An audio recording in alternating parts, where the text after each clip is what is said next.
WBNG TV 12, because we're all in this together.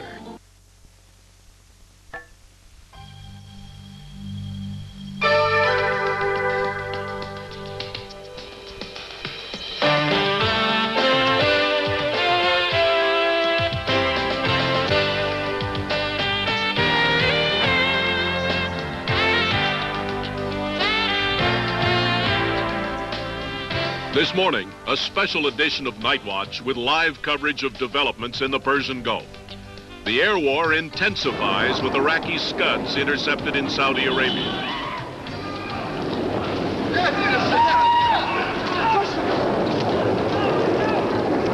Taking American prisoners of war.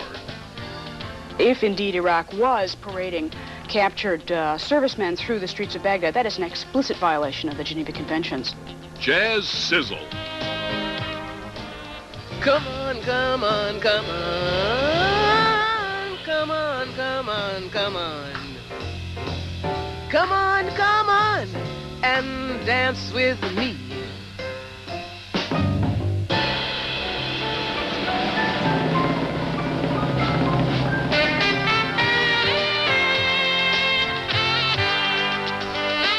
Also, worry over terrorism, the Arab reaction, fighting in Latvia, and military hardware.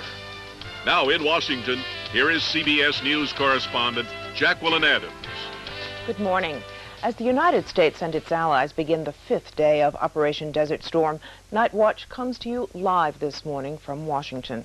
We continue CBS News coverage of breaking events with interviews on the Allied POWs in Iraq, the Jordanian reaction, and the next phase of the military operation. We'll also talk about blood being spilled elsewhere in the world. And then we'll take a break from the war near the end of our broadcast. Now with the latest news, here is Susan Spencer at our news desk in New York. Good morning, Susan. Good morning. Here are the headlines at this hour. American Patriot missiles do the job, protecting Saudi Arabian cities. 9 Iraqi Scuds are intercepted in the air, and Iraq puts on display what it claims to be prisoners of war. The skies over Saudi Arabia lit up last night with incoming Iraqi Scud missiles and the American Patriots that shot them out of the air. Scott Pelley has our report. Iraq launched its largest missile barrage yet, a total of 10 Scud missiles fired at the Saudi capital Riyadh and at Dhahran, the site of a major air base. U.S. Patriot missiles were launched to meet the incoming Scuds. The Pentagon claims 9 Scuds were destroyed and the other fell into the sea. But there is damage in both Riyadh and Dhahran. Some was caused by falling debris after missiles were destroyed. But some heavy damage in Riyadh appears to have been caused by a direct hit, either by a Scud or a Patriot. The night of missile raids placed new urgency on the air war. Bombing missions continued, but bad weather meant many planes could not hit their targets. I'd say we're looking at some of the most formidable air defenses ever encountered. They have terrific air-to-ground or air-to-air assets, both in their anti-aircraft artillery and their SAMs. We're neutralizing those. On the border, small clashes continue. Marine Harrier jets bombed Iraqi positions that had been shelling U.S. troops. Allied warplanes will be launched at first flight to go after Iraq's Scud launchers. But with bad weather and the launchers' ability to move quickly, it could be some days before the Scud threat is eliminated. Scott Pelley, CBS News, Saudi Arabia. Iraq has put on display what it says are its first prisoners of war, men in uniform, some with what seem to be minor injuries. Iraq says 3 of them are Americans, one said to be Marine Corps Chief Warrant Officer Guy Hunter. Do you have a message to me, Ben? Yes, sir, I do. Yes. To my wife and children, I miss you very much. I am in good hands and being treated well. For the children, please study hard at school. Bob McEwen joins us now with our CBS News military analyst, Stan Weeks. Susan, in the past few days, we've seen such dramatically different images of defensive warfare. In Scott Pelley's report, the precision of the one-for-one Patriot missiles knocking down Scuds over Dhahran and Riyadh, and then the lighting up, of the sky over Baghdad as anti-aircraft fire is made against the American aircraft coming in. Stan Weeks, apart from the technology here, is there a difference of philosophy at work? Well, not really. I think, Bob, the basic defense technology, air defense technology of the Iraqis is somewhat older than state-of-the-art, still very good Soviet air defense. The key thing is that the high-tech part of that has been mostly knocked out in terms of the surface-to-air missile sites early on, and what we face is more the lower tech type of, but very effective in some cases, type of flak and anti-aircraft fire. What the Soviets call the golden BB, throwing everything into the air and hoping that something runs into it, effectively. That's correct. Would that work against a Scud missile, for example? It conceivably could, but with a entering speed of somewhere between 1,600 and 2,500 miles per hour, a precision kill on that is much more effective than trying to hit it with a curtain of fire. Now, let me put it this way. As a ground war develops, and we see American aircraft coming closer to the ground, are we likely to see more losses to that anti-aircraft artillery than we have so far? Well, the amazing thing is that the losses so far, compared to about 200 we would have expected to lose out of 4,700 sorties General Schwarzkopf spoke of yesterday. Instead of that, we've only lost 15 aircraft to the ground-to-air fire.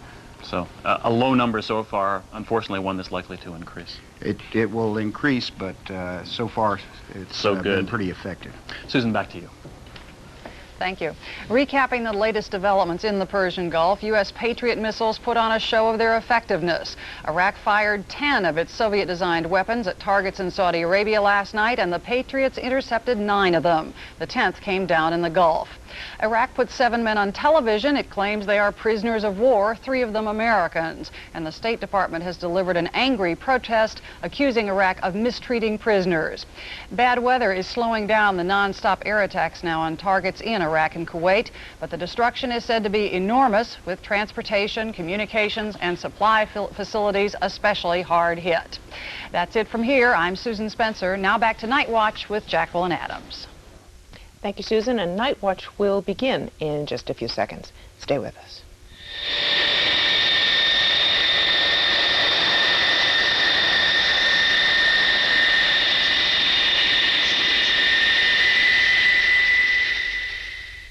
Feeling lonely?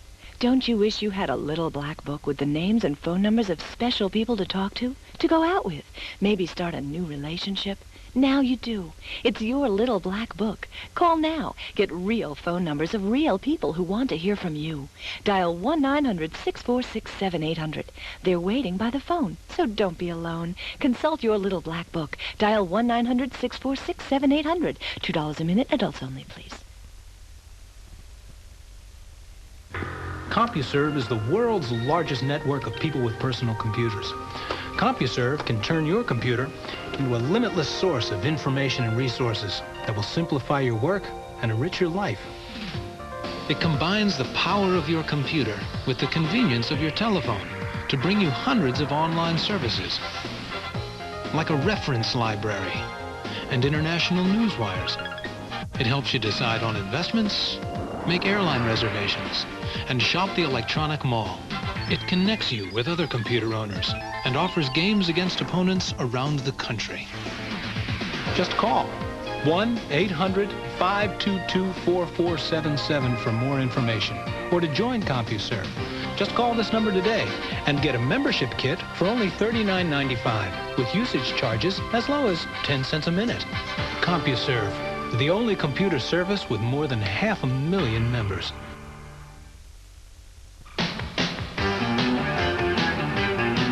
Looking for someone special? The Love Line is the answer.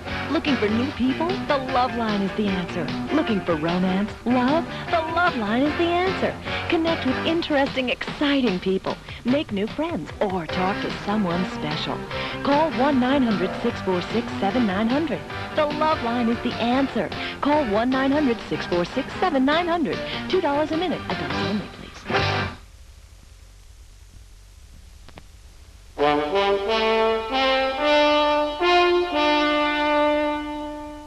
As we heard in our news update, Iraq fired another nighttime barrage of missiles at Saudi Arabia on Sunday. Most were believed intercepted by U.S. Patriot anti-Scud missiles. But Iraqi President Saddam Hussein has threatened still more attacks. As the air war continues, the question remains when ground battles may begin in earnest. Joining us now from London to look at how Operation Desert Storm is playing out is David Bolton, director of the Royal United Services Institute for Defense Studies. Bolton was formerly with the Royal Air Force and was recently in Saudi Arabia. Welcome. Are you surprised that the Iraqis are able to get off continuing Scud missile attacks, 10 overnight, and there are reports that air raid sirens are going off again in Riyadh? No, not at all. I think there have been some doubts over the total number of Scud missile launches, both static and mobile, which Iraq has held. And also, of course, they do have a reload and relaunch capability, so if you miss out on one launcher, then it can be used and used again. You're trying to find a needle in a desert haystack. There have not been attacks in Israel for several nights now, too, I think. Does that indicate that the launchers in the western part of Iraq perhaps have been taken out, or is Saddam Hussein just holding a little bit of something in reserve, do you think? Possibly both. I think that his achievements in giving actual validity to his rhetoric of being able to attack Israel, he has done that. It's provoked a reaction, a considerable reaction, and perhaps one that he was not necessarily too pleased with. What do you mean? He had hoped to draw perhaps Israel into the war as a means of broadening the whole conflict and seeking to divide the alliance. In fact, that has not happened. There has been a measure of considerable restraint on the part of the Israelis, and there has been a bringing together of both the United States and Israel again, when there were signs in the past that they might have been a little fragile in their relationships. So he might feel that so far it's been counterproductive, therefore there's no point in adding to that and perhaps giving credibility to the new Patriot missiles which have arrived, should they be successful. So, A, he could have lost his launchers. Secondly, there are the political implications, as I've just explained. Mm-hmm. And thirdly, he may well be wishing to hold back so that if he does go later on, that it's something which he feels would be effective. Well, you've been looking, I guess, fairly closely at the Iraqi capabilities. Saddam said on Sunday, and I quote, "So far we have used only a small part of our forces." Is that bravado, or is his claim legitimate, do you think? Both. I don't think that we need to be tempted to listen to Saddam's rhetoric as though he was appealing to Western ears. He is speaking in the Arabic fashion, and he is talking not only to his own people, but I would say primarily to the wider audience of the disillusioned and disadvantaged Arabs the world over, and seeking to ensure that that power base, as he sees it, is being sustained. Now, he has manifestly not used his resources. He has used very little aircraft. They are in their hardened aircraft shelters, but the runways themselves are keeping them there, or they've gone off to bases that are not yet being utilized or have been attacked. And of course, manifestly, the ground battle has not yet started. Okay, I want to wait to talk about the ground battle in detail, perhaps when we come back from the break, but talk about chemical weapons, nuclear weapons, biological weapons. There was a great anxiety about those types of weapons being used early on in this conflict. The fact that we haven't seen them yet, what should we read into that? Three things, I think. First of all, that they were the strategic targets of the initial Allied air assault. So there has certainly been damage inflicted on the production plants and hopefully the storage areas of chemical, biological and the nuclear capability that Saddam was seeking to achieve. Secondly, I believe that there is the further effect of the air attack, which is on the command and control system. So whether he can issue orders to those facilities to generate an attack is open to question. And thirdly, of course, that I believe that those are weapons that he might wish to retain to obtain their full military advantage and the full horror effect should he need them. To use them now will obviously be to lose them and possibly to waste, from his point of view, the assets that they will bring him. I want to turn now to the Patriot missiles. They had been under a cloud to a certain degree earlier. The Israelis apparently had not had them in place prior to these Scud attacks because they didn't really trust them. Has the Patriots' reputation been polished as a result of their work so far? Oh, I think dramatically, but again, you see, there are other aspects of it. Their generation was through the Strategic Defense Initiative, and they were seen as a weapon of last resort, first against aircraft and then modified with high technology in their computer systems to be able to use against incoming missiles. The fact that they are still weapons of last resort, that they are guarding point targets, they are not area defense weapons, it suggests that they have been used to excellent effect. And we must be very grateful for that. Just thinking about this, I was wondering, there's a crater apparently in Riyadh that no one can explain since the Scud is believed to have been intercepted before it landed. But can there not be shrapnel damage from the Patriot hitting the Scud in the air? I mean, the two just don't vaporize when they hit. No, you will get some debris, certainly. You might recall that in previous wars, where there has been anti-aircraft fire, then you do get shrapnel and bits of cases and so on falling to the ground afterwards. And similarly, this will happen on these occasions. But of course, the size of the missile and the effect of the explosion means that it's not going to be a greatly widespread spread of debris. I'd like to come back, if I may, though, to the Patriot, if I may, for just one moment. We've only got about 20 seconds here, though, if we can do it quickly. Okay, no, only in that the Israelis did not purchase them, A, because they were expensive, and because they were working with the Americans on an updated version called the Arrow, which is still not come into service. Okay, thank you very much. We'll continue this discussion in just a moment when Nightwatch continues. Stay with us.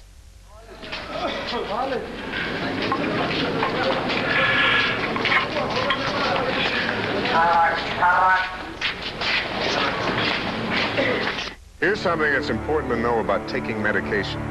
Alcohol can distort the effect of most drugs. It could prevent medicines from helping you the way they should, or even react with them to seriously damage your health. So if you take a medication, whether prescription or non-prescription, let it give you the help that it's designed to give. Don't drink alcohol as long as you're taking medication. This is a reminder from the National Citizens Commission on Alcoholism.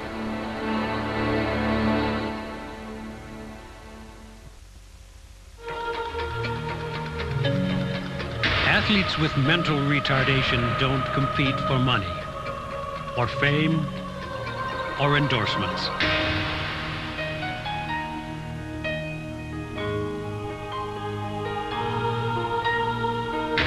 Experience the 1991 International Special Olympics Games, Minneapolis, St. Paul. We're winning over the world. After Mrs. Amelia's husband died, she couldn't afford the rent, so she moved to a smaller place, one she could afford. Now more than 3 million Americans call the street home. It won't stop until everyone who can do something does something. What can you do? You'd be amazed. Call Catholic Charities and we'll tell you.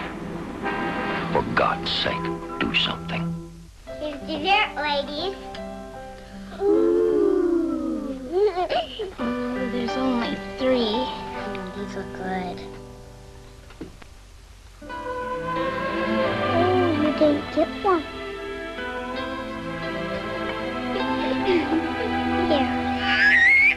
I have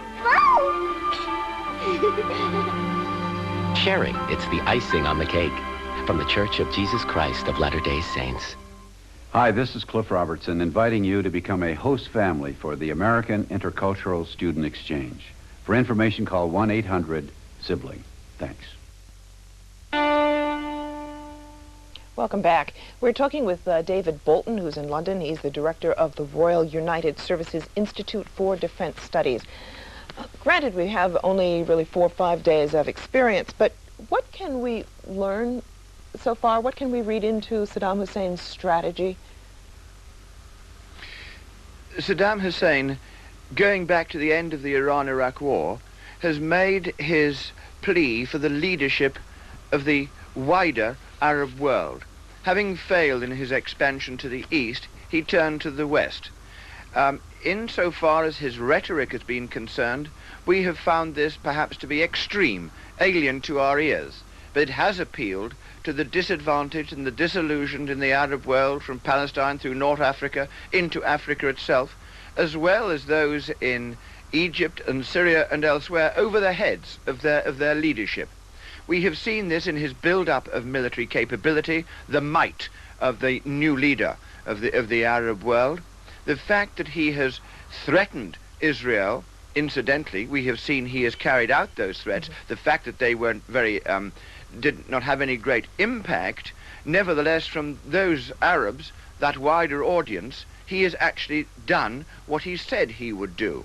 Also, he disciplined OPEC through the Kuwait and the United Emirates in seeking to control the oil supply, going against the international economic order in doing so, and the pressures of the West, if you like, and being seen to do it in the Arab cause. And then you had the subsequent seizing of Kuwait itself.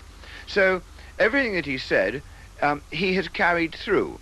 Now, even now, I believe that, first of all, he never had any intention of withdrawing from Kuwait. It was not in his interests so to do. He must be seen to stand up to the Western world.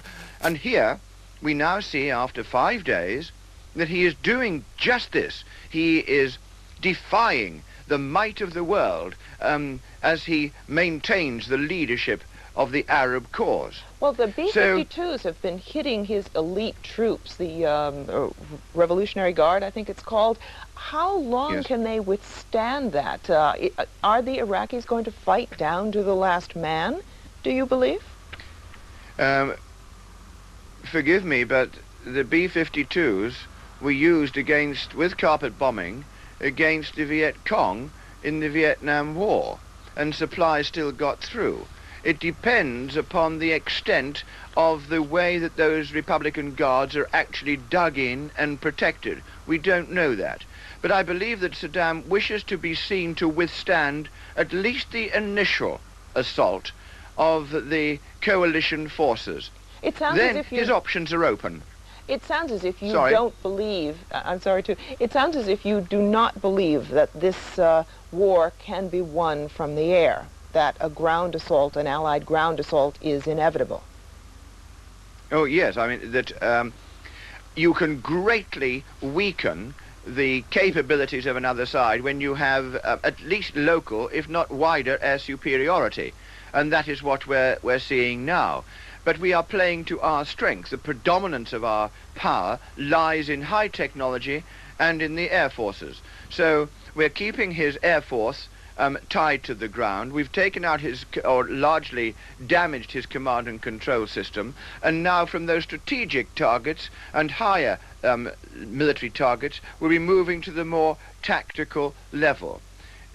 So I'm perfectly happy with that, but I think that the air must be seen within the all-arms battle that I feel sure is eventually bound to come once we have weakened up our his capabilities.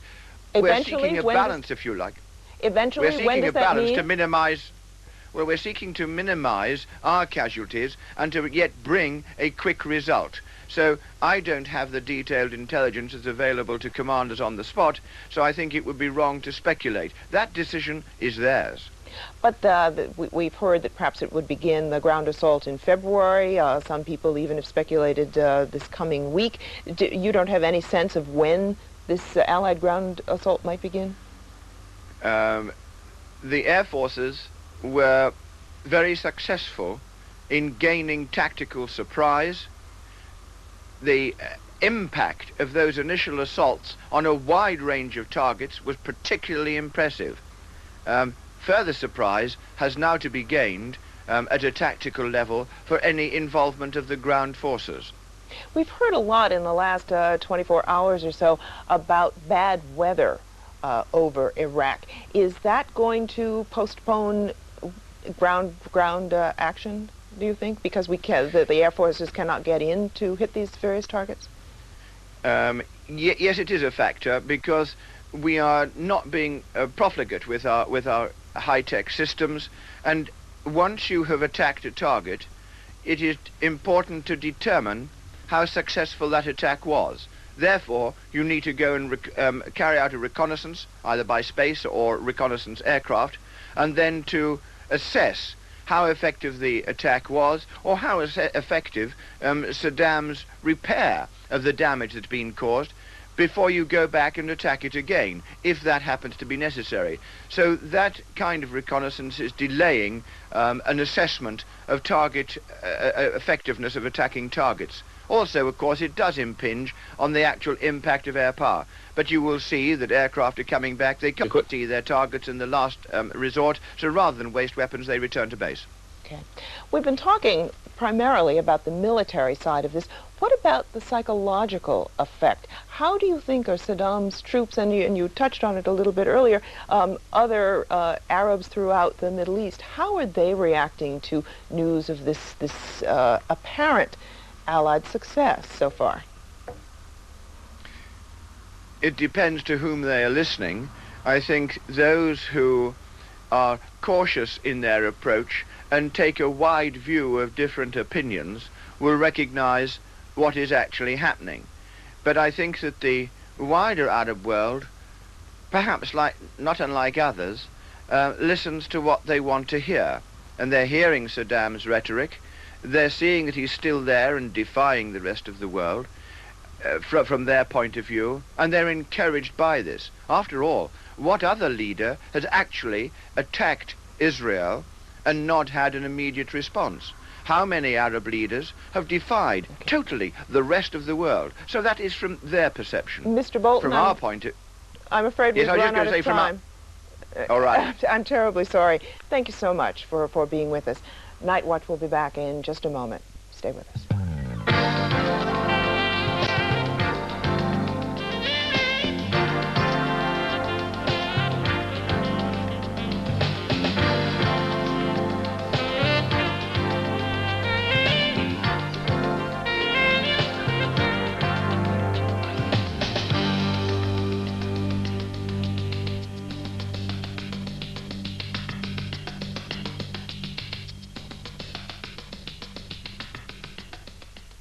I know he's out there, somewhere, the man of my dreams.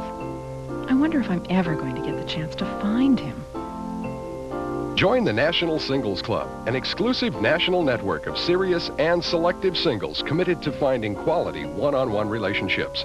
Call 1-900-820-3111. We may already have the name and phone number of the man of your dreams. Call 1-900-820-3111. $3 per minute. I want to tell you about a great way to meet new people. It's called the Love Line, and you use it by picking up your phone. When you call, you'll hear real people talking about themselves and what they're looking for in another person. Best of all, you'll get the real names and phone numbers from people who want to hear from you. So no more excuses, okay? Meet someone special. Call the Love Line. I think it'll be really good for you. Call the Love Line. Dial 1-900-646-7900. $2 a minute. Adults only, please. Do you know what open-end mutual funds are? The Wall Street Journal Guide to Understanding Money and Markets tells you in clear, simple English. Do you know how to spot trends in stocks? And what stock options are? And zero coupon bonds? And the difference between Treasury bills and Treasury notes? Everything you want to know about the sometimes baffling world of money and investing is in this remarkable 120-page book. And now it's yours free when you subscribe to the Wall Street Journal. Call Call now and you can have 13 weeks of the Wall Street Journal and this valuable 120-page guide to understanding money and markets. That's 13 weeks of the Journal for the news and ideas you need every business day. And this guide free, which tells you everything you want to know about money and markets, all for only $37, a 24% savings off the newsstand price. Call now, toll-free, 800-232-8300. That's 800-232-8300 for today's Wall Street Journal.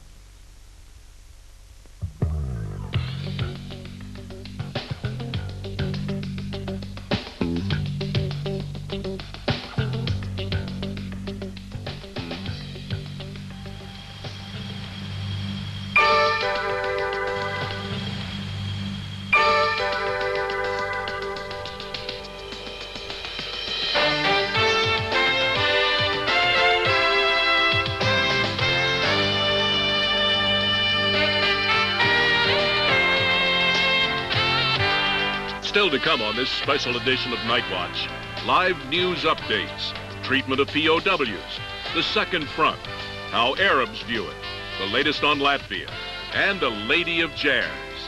Now in Washington, here is CBS News correspondent Jacqueline Adams. Welcome back. On Sunday, Iraq broadcast television pictures of people it identified as captured Allied airmen, including 3 Americans. The State Department strongly protested the action to the Iraqi chargé d'affaires in Washington. It said Iraq's treatment of U.S. prisoners of war appeared to be contrary to the Third Geneva Convention of 1949. The United States requested immediate access for the Red Cross to any prisoners of war held by Iraq. American and Allied troops have also taken Iraqi prisoners.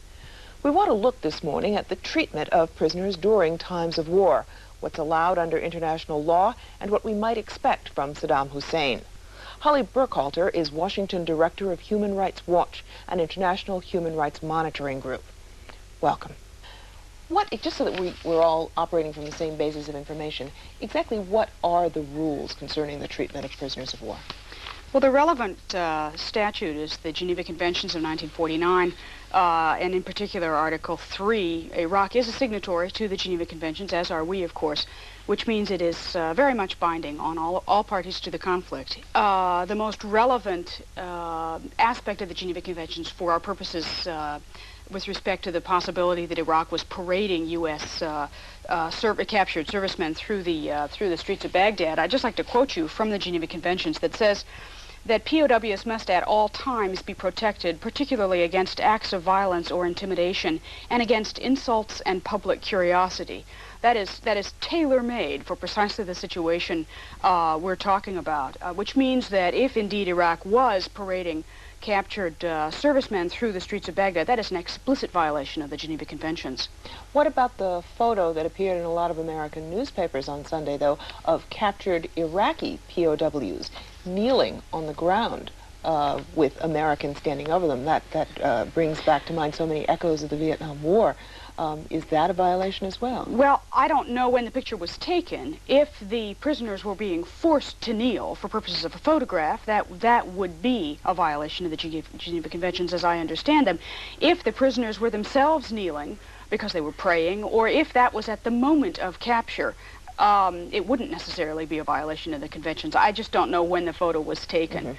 How did Iraq treat Iranian prisoners of war during the long Iran-Iraq war? Will that give us a clue as to how captured allies might be treated? Well, Jackie, the record is quite bad in terms of Iraqi treatment of Iranian POWs. I might add both sides were pretty bad to their POWs. But let me just relay for you a couple of the violations of the Geneva Conventions that my organization was able to identify.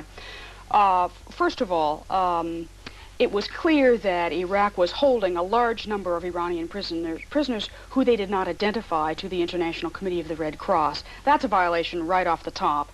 The Geneva Conventions are quite precise about the importance of the holding power of identifying to a neutral authority, such as the Red Cross, who they have, and quite immediately. And then that information is made available to the country of origin of the POWs. Towards the end of the conflict with Iran, Iraq held as many as 25,000 25 to 30,000 Iranian prisoners who they didn't say they had, and they held them in secret detention places. That's a second violation of the Geneva Conventions. They are not to be held in places to which the International Committee does not have access. And the ICRC did not have access to those places of detention. That's worrisome. So were the conditions significantly worse because they were not identified? They were. From prisoners, Iranian prisoners, that POWs who were then released later that we were able to interview, conditions were quite a bit worse in those places of detention. They varied widely. The prisons that the Red Cross had access to tended to be pretty good. The prisons and the places, secret places of detention which the Red Cross didn't visit tended to be pretty bad. So that's what we can expect in this case? Well, we're only speculating, and I don't want to go quite that far. Certainly the record isn't a good one, and I don't want to try to put a better face on it than it was. The Iranian prisoners were treated badly, and I might add particularly Special Forces prisoners. The Iranian crack troops, the best ones, tended to get treated the worst. So some of them would strip off their insignia when they were captured because there was a record of execution on the spot of some of the Iranian Special Forces troops that were captured by the Iraqis. But having said that, I don't think we need necessarily assume that Americans or others from the combined forces that may have been captured are going to be treated identically. Why? Well, a couple of things that might possibly be mitigating factors. The eyes of the entire world are on the Iraqis in terms of their treatment of those they've captured, and that was not the case with the Iranians. The watching world didn't have on nightly news what was happening to captured Iranians or captured Iraqis, for that matter. Let's flip the coin. How can captured Iraqis expect to be treated at the hands of the Americans? For example, I was just racking my brain. I don't really know that I know how we treated captured Vietnamese. I know how captured Americans were treated by the Vietnamese, but I don't know the reverse of it. Well, I don't know how much we can judge from either of the two countries that you mentioned. Certainly the United States record of captured prisoners is mixed. From Vietnam, you remember the famous or infamous Con Son Island tiger cages, which is a blot on the United States' record during the war, though certainly captured Vietnamese prisoners were not treated uniformly in such a way.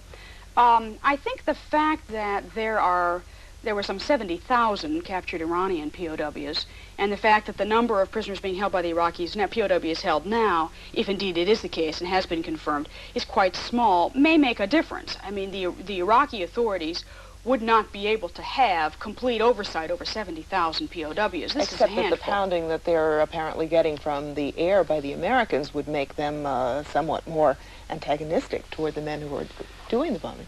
Well, antagonistic or not, all sides are obliged to comply with the Geneva Conventions, as are we. No matter how our prisoners might be treated, no matter how upset the U.S. may be, if indeed it is true that they're parading our servicemen through the streets of Baghdad, which would enrage Americans, I'm sure, that makes no difference in terms of the way we are obliged to treat the captured Iraqi prisoners that we have. Thank you very much. Stay with us. Night Watch will be back in just a few moments.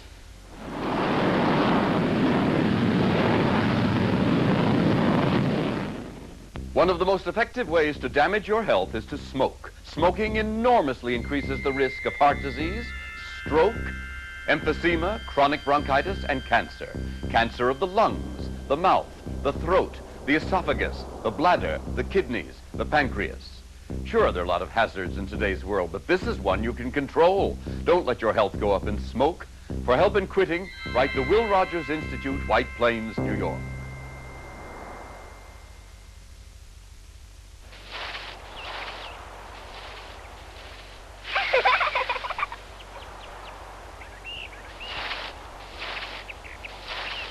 These moments are made possible for 20,000 more people every year by the Leukemia Society of America.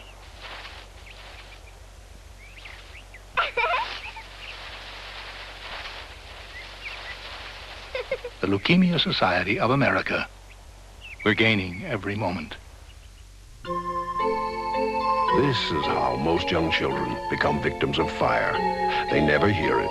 They never smell it. They never wake up. Every year it happens to over 1,200 children.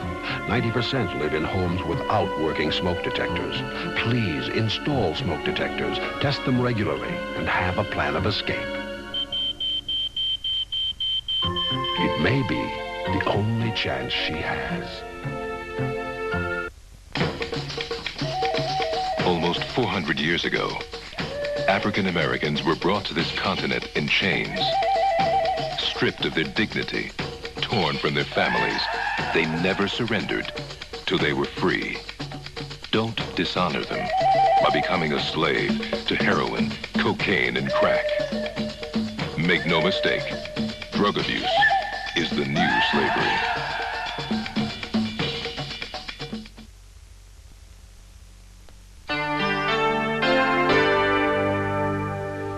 While Allied commanders direct the military battle in the Persian Gulf, Allied governments are on alert for a second Iraqi front outside the borders of the conflict. Iraqi President Saddam Hussein has made no secret of his plans to direct terrorist attacks around the world. News reports say that the FBI has already foiled several intended acts of terrorism here in the United States, and government buildings and U.S. military installations are under extraordinary security. In an unusual move, the Justice Department has ordered immigration officials to photograph and fingerprint anyone with an Iraqi or Kuwaiti passport who enters the United States. 3 people now join us to look at the threat of terrorism as a result of the Gulf War. Neil Livingstone is an adjunct professor in the Georgetown University National Security Studies program. He's also a consultant to domestic and international corporations. Mary Jane Deeb is an assistant professor in the School of Public Affairs at American University. Her specialty is Middle East politics. And Mayor Nudell is a consultant on counterterrorism to domestic and international corporations and oil companies. Welcome to all of you. Saddam Hussein threatened to open a second front, a terrorist front, but we've had, several days now of war, and is that threat to be believed? Well, yes, it's certainly to be believed, and I think the beginning signs of a terrorist, an increase in terrorism, are already being seen around the world. Unfortunately, there's a lower probability that it'll happen in the United States, but we will be seeing it against Americans and other Westerners overseas in the not-too-distant future. The reports that I've seen suggest that it's not coordinated, it's not an organized, it's just sort of a random Iraqi here and there. Is that what you're hearing as well? Well, Jackie, Saddam Hussein, as the president said, has never possessed a weapon that he hasn't used. And I think it's a question of timing as much as anything else. The longer this conflict goes on, and the longer that Saddam Hussein can hold out against our best shot, as he sees it, I think that's going to galvanize or energize the terrorist forces, as well as those that would carry out spontaneous acts of terrorism throughout the Middle East, Western Europe, possibly here in the United States as well. So I think this is something right now that is yet to come, as opposed to something that we would have seen in the first couple of days. Within the last 24 hours, Abu Abbas, who is with the Palestine Liberation Front, has broadcast over Iraqi radio. We don't know how many people can hear it, but he has called on all Palestinians to attack Americans, people who, the Allies. Is that the kind of spontaneous combustion, I guess, that we should be on the alert for? That could be. But I think there will be a more organized type of terrorist attack, and he's just biding his time. We are expecting terrorist activities now.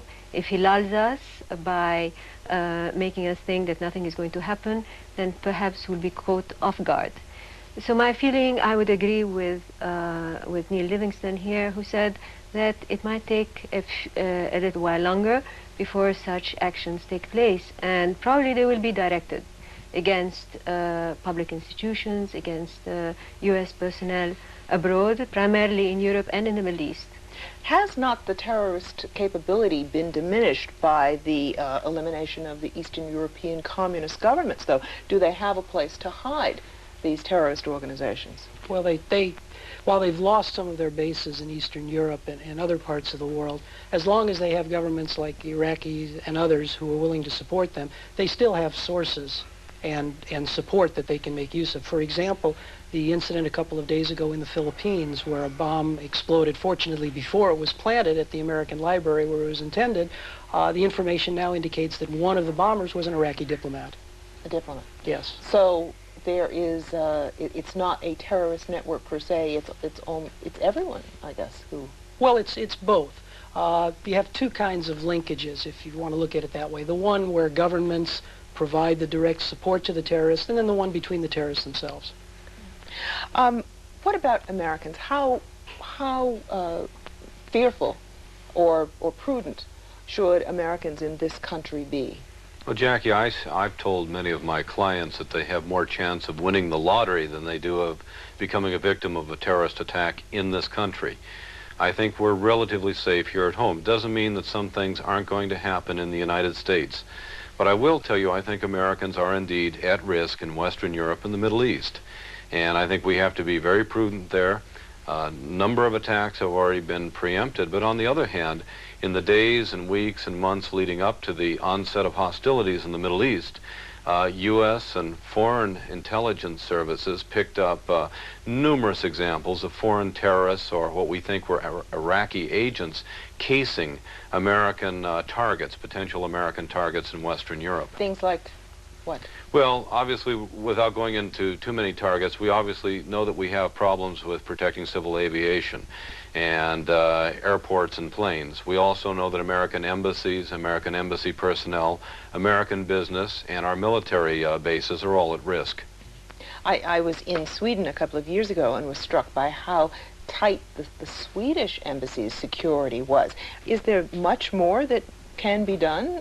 Was not security already quite tight at these installations? Yes, but I think with modern devices it could be heightened, and the security was not at the same level in every embassy in Europe and in the Middle East. So perhaps what is probably going to be happening is that the security in those around those embassies which felt more comfortable or felt more secure will now be heightened. What about American companies overseas? Well, American companies, just as American embassies and other government installations, have to view security not as an end in itself, but rather as a mechanism by which they can do whatever it is that they're out to do anyway. And therefore, there are always more things that can be done. You put it all through a prism. You put it into some kind of perspective and pick the right security measures for where you are, which is why in some places it will be unnecessary to do anything beyond what's being done now. In other places there'll be very noticeable tightening of security. In the United States, for example, there's very little indication that it's necessary to do anything more than just be perhaps a bit more vigilant, a bit more aware of your surroundings, use some common sense than it was, say, 2 weeks ago. And Jackie, the really important security sometimes is the security you don't see, as opposed to the security that you do see. And I think the really important things that are being done today are the ones that you don't see, and that's a heightened intelligence sharing, counter-surveillance teams, which we have on rooftops right here in Washington, D.C., and all the things that are not so obvious to the casual observer. We've just about finished with this segment, but when we come back, I want to talk more specifically about the fears that certain Americans are displaying, particularly in the Midwest, that we've seen specific examples of that. When Nightwatch continues, stay with us.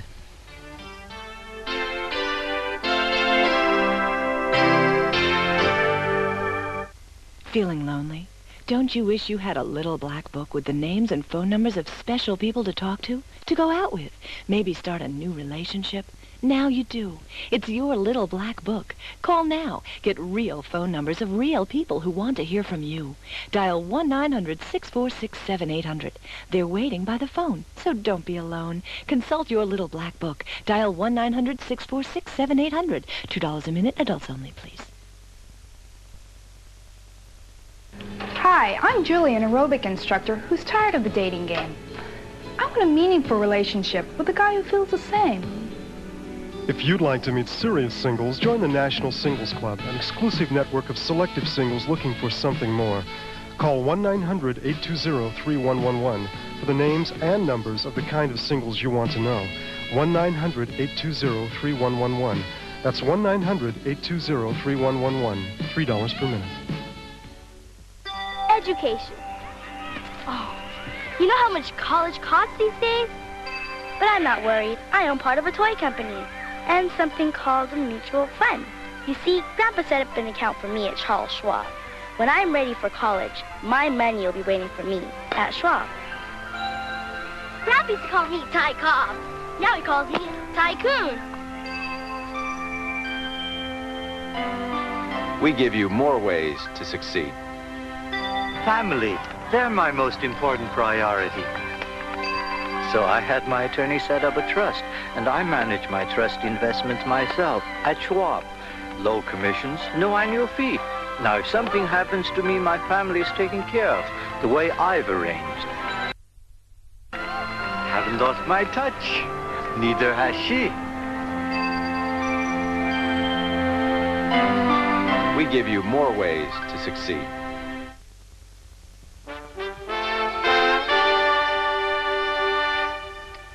We're talking about the terrorist threat as a result of the Gulf War with Neil Livingstone of Georgetown University, Deeb of American University, and Mayor Nudell, who is an anti-terrorism consultant.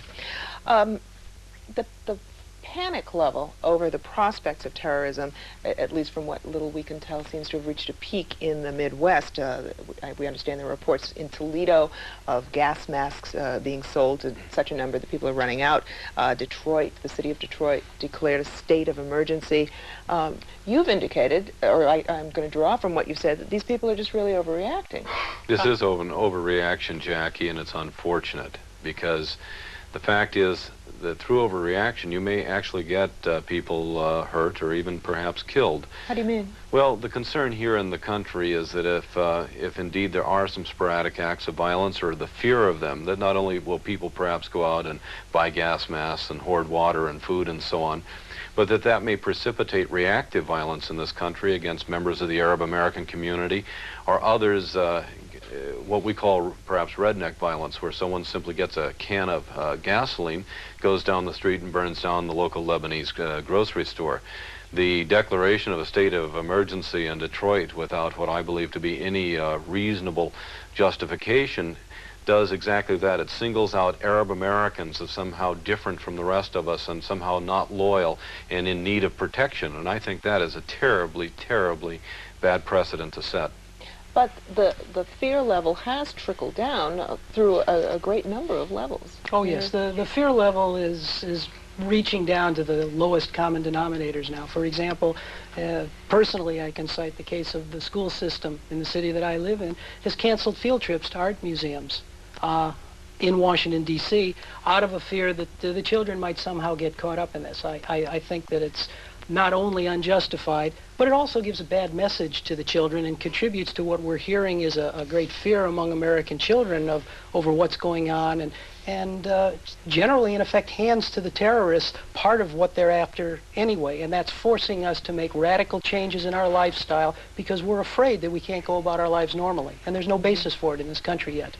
But on the first day of the war anyway, we saw pictures of government employees at a lot of buildings standing in line. Suddenly the security is really quite tight in a number of different government buildings. That is prudent, but is that not the kind of picture that a lot of people are reacting to? Yes, but in government buildings, that's the prudent way to behave. There must be a check of people coming into government buildings, going out of government buildings. There should be, I mean, that's the type of security that should be set up.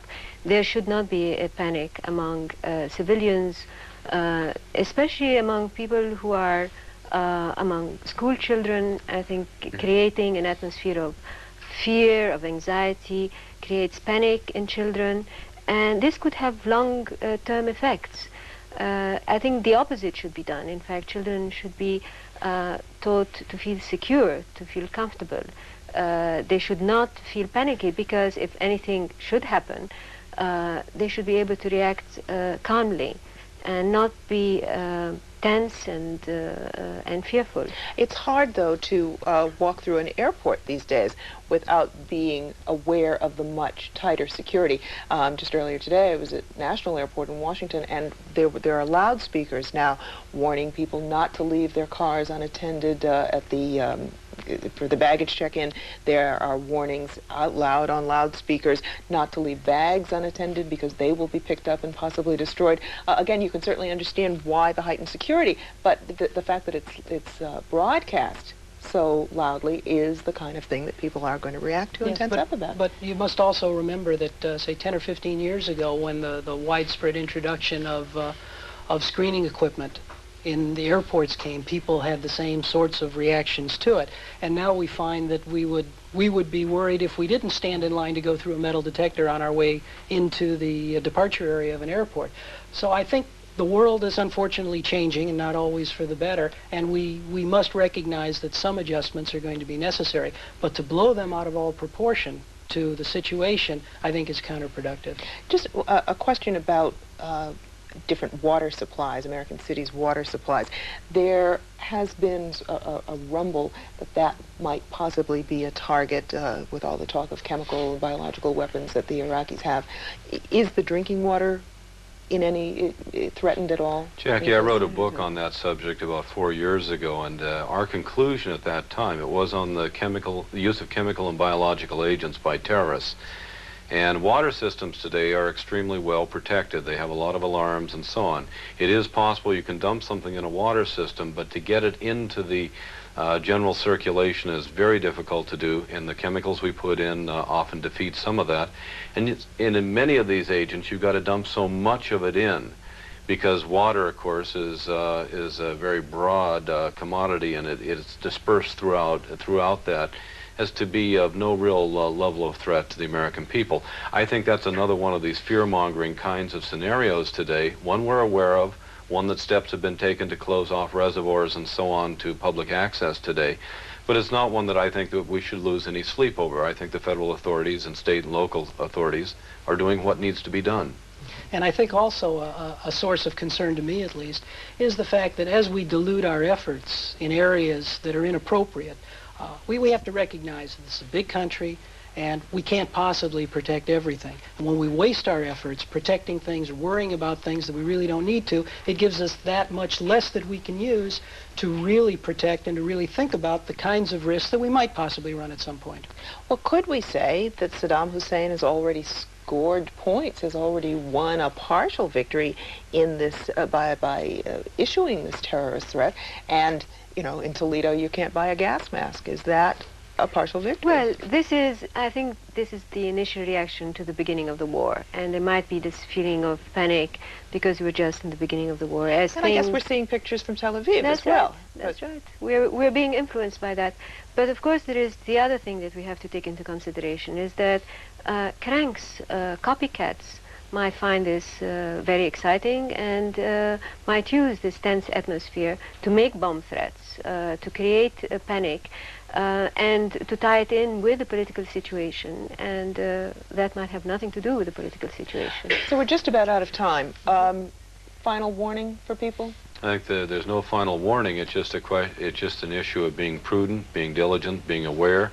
And if people do see something that looks out of the ordinary, please report it, or if they see unattended parcels and things like that. But don't panic. And I think also one of the reasons why we have been as free of terrorism as we have is because the United States government, the various agencies, have been very good in the past about ferreting these things out and preventing them. And there's no reason to suppose that we're not going to be able to continue to do it. Okay. Please go on holiday if you want to, fly if you have to, and don't worry about the consequences. Thank you very much. Nightwatch will be back in just a moment. Stay with us.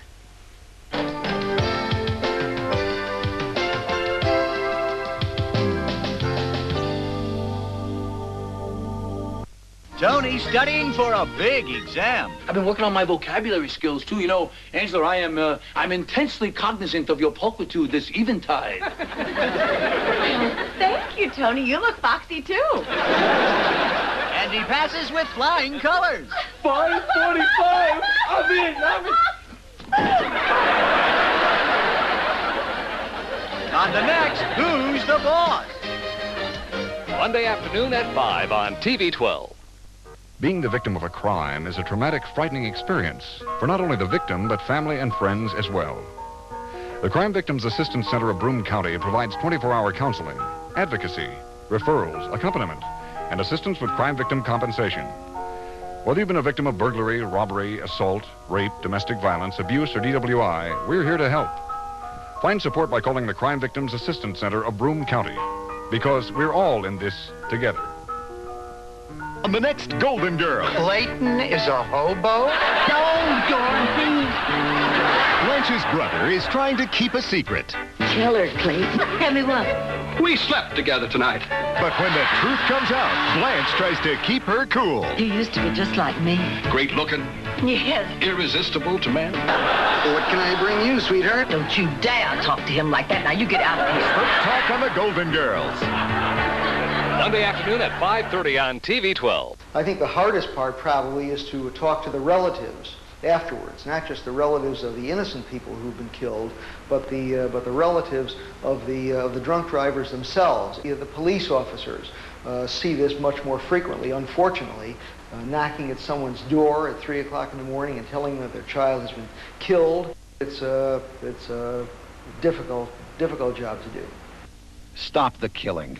Don't drink and drive. WBNG TV 12. Because we're all in this together.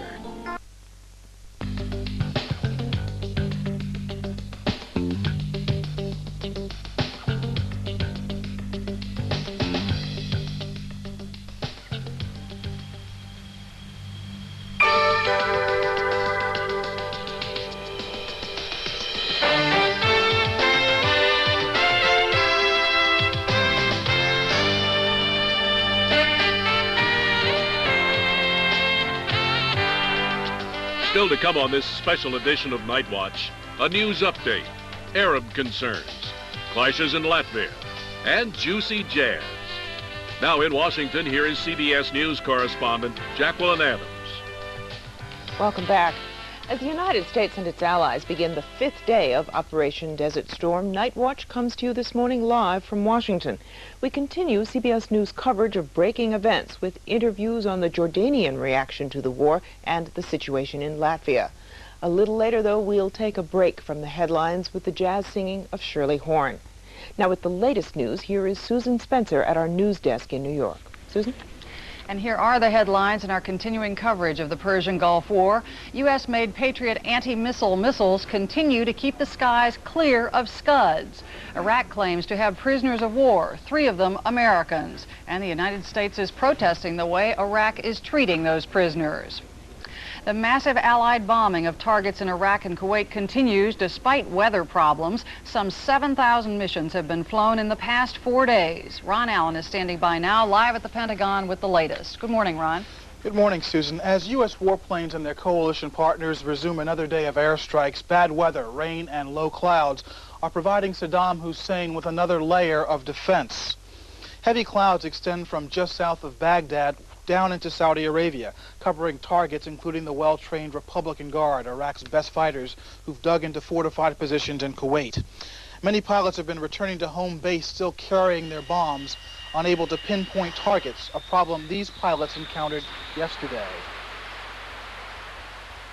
Clouds kind of affect a lot of things that's going on today, so hopefully it'll clear out and be able to get some ordnance back up there. It was pretty hairy today. The weather was low overcast, but I got the harms off. They put up a lot of jets today. And the U.S. Patriot defense missile continues to win praise after knocking 9 of 10 incoming Scud missiles from the skies above Saudi Arabia. The 10th missile landed in the waters of the Persian Gulf. These pictures show the aftermath of the Scud Patriot encounter in Riyadh, but it's not clear which missile caused the damage. Air raid sirens sent civilians and military personnel running for cover and protective gear. The missiles carried conventional warheads. The Scud missile attack was Iraq's most concentrated attack on Saudi Arabia. U.S. warplanes continue to place the elusive mobile missile launchers at the top of their priority list, but the seasonal bad weather is undermining the operation somewhat. Susan? Thank you, Ron. Israel was not on the receiving end of any Scud missiles overnight, but the Israeli armed forces remain on high alert nonetheless, helping out 2 newly deployed batteries of U.S. Patriot missiles with American soldiers at the controls. Bill McLaughlin has more from Tel Aviv. Israel has spent another quiet night. For the second in a row, there was no Scud missile attack, but no one here believes that situation is permanent. In fact, earlier today, the Chief of Staff, General Dan Shamran, warned Israelis to remain braced for another Iraqi attack. Iraq still has the capacity to hit Israel, even with chemical warheads. But despite that, Israelis are breathing a lot easier. More people are venturing out into the streets trying to get back to work. Shamran encouraged Israelis to get back to work, saying that Iraq can't paralyze this nation. Schools, however, do remain closed. A hit on a school would be more than Israel perhaps could stand at this point. Another thing that's cheering Israelis up and cheering them a lot is the news from Saudi Arabia, the fact that the Patriots work and work very well. The Patriot batteries that are here have been operational since Saturday and manned by Americans. About that, Shamran said, America is not defending Israel, it's defending its own clear-cut interests. About that, Deputy Secretary of State Larry Eagleberger, he's still here, meeting with Prime Minister Yitzhak Shamir, and working out the details of what has become a dramatically improved alliance, a dramatically improved relationship between the U.S. and Israel. It might be said that the Patriots are the price the U.S. is paying for Israeli restraint, for asking Israel and getting Israel's agreement not to hit back at Iraq. But that would be too simple, because Israel and all of its leadership is saying they will hit Iraq, they will avenge the Scud missile attacks, but in their own time and in their own way. Bill McLaughlin, CBS News, Tel Aviv. Bob McEwen joins us now, along with our CBS News military analyst, Stan Weeks. Susan, as you've reported this morning, Iraqi television has been broadcasting statements purportedly from Allied prisoners of war, among them 3 Americans. Stan, we're conditioned, I think, to expect that prisoners of war need only give their name, rank, and serial number. What is the obligation? Well, basically, it's to avoid collaborating with the enemy and specifically to avoid providing information that would be damaging to their comrades. Is it understood, and are they counseled, that there may be some circumstances in which they'll be put in the position, coerced into the position, of saying something they don't truly believe? Yes, as one of our Nightwatch guests noted the last hour, that is a violation of the Geneva Convention on Prisoners of War to either force public humiliation like parading them or to use them for propaganda purposes. But again, would there be practical advice given to these men saying, you may be in this position, we'll understand if you have to say something? Well, it's clearly understood that although the prisoners are to resist with all means available, that if they are tortured or coerced into it, that's understood. It was not of their own will. Yeah. Stan Weeks, thank you. The gamut of emotions in this conflict continues. Susan Spencer, back to you. Thank you. Recapping now the latest developments in the Gulf War, the U.S. Patriot missile continues to perform with flying colors. Iraq fired 10 Scud missiles at targets in Saudi Arabia last night. 9 of the Scuds were blown out of the sky by the Patriots. The 10th fell harmlessly into the sea. So far, no indication that those Scuds were armed with anything but conventional warheads.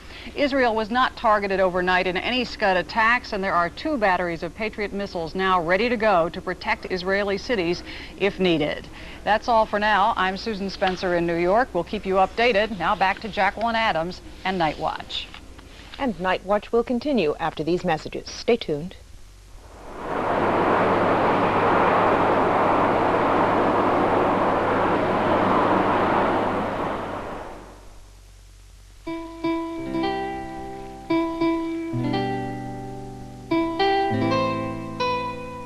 Over the past 30 years, more people have taken one brand of sleep aid more than any other for a good night's sleep. Sominex. Sominex has the one ingredient doctors recommend most to help you fall asleep safely without worry. Safe, simple Sominex. I want to tell you about a great way to meet new people. It's called the Love Line, and you use it by picking up your phone. When you call, you'll hear real people talking about themselves and what they're looking for in another person. Best of all, you'll get the real names and phone numbers from people who want to hear from you. So no more excuses, okay? Meet someone special. Call the Love Line. I think it'll be really good for you. Call the Love Line. Dial 1-900-646-7900. $2 a minute. Adults only, please. Do you know what open-end mutual funds are? The Wall Street Journal Guide to Understanding Money and Markets tells you in clear, simple English. Do you know how to spot trends in stocks? And what stock options are? And zero coupon bonds? And the difference between Treasury bills and Treasury notes? Everything you want to know about the sometimes baffling world of money and investing is in this remarkable 120-page book. And now it's yours free when you subscribe to the Wall Street Journal. Call now and you can have 13 weeks of the Wall Street Journal and this valuable 120-page guide to understanding money and markets. That's 13 weeks of the journal for the news and ideas you need every business day. And this guide free, which tells you everything you want to know about money and markets, all for only $37, a 24% savings off the newsstand price. Call now, toll-free, 800-232-8300. That's 800-232-8300 for today's Wall Street Journal.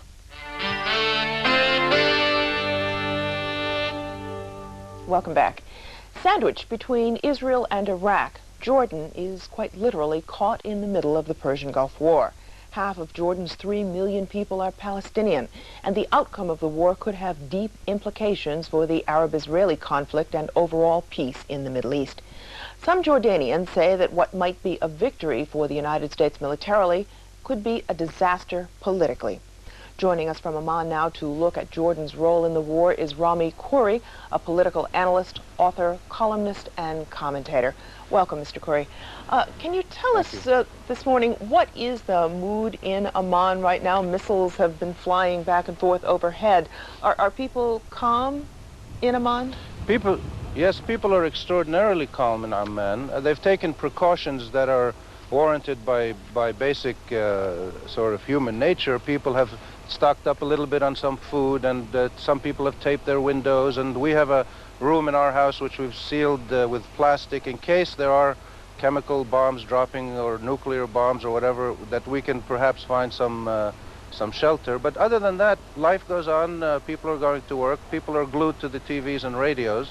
And the political sense is that the first day of the war, there was a certain kind of shock and concern here, because it seemed from the news bulletins coming out of the Western world, the U.S. particularly, that the American-led forces had really given the Iraqis a very bad hit, and the Iraqis had not responded very heavily. It turned out 2 or 3 days later that the Iraqis, in fact, were absolutely prepared for what was coming, and from reports that we have heard coming out of Iraq, to counteract the reports from the United States, the Iraqi reports are saying that the Iraqis absolutely were completely prepared for everything that happened.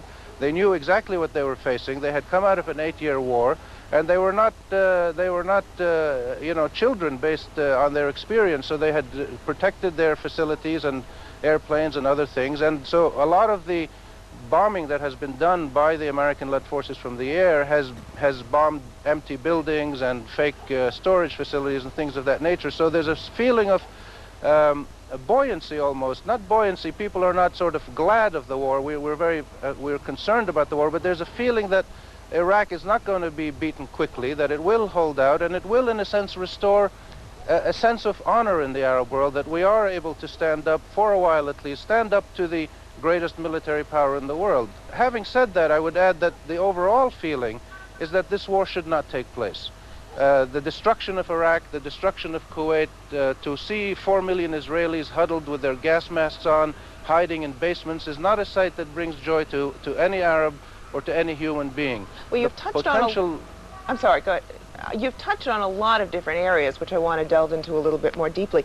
But before the shooting actually started, you had written that you feared that there would be an anti-American surge in Jordan if Rambo-style tactics, to quote you again, had been used. Is that happening? Is there an anti-American surge?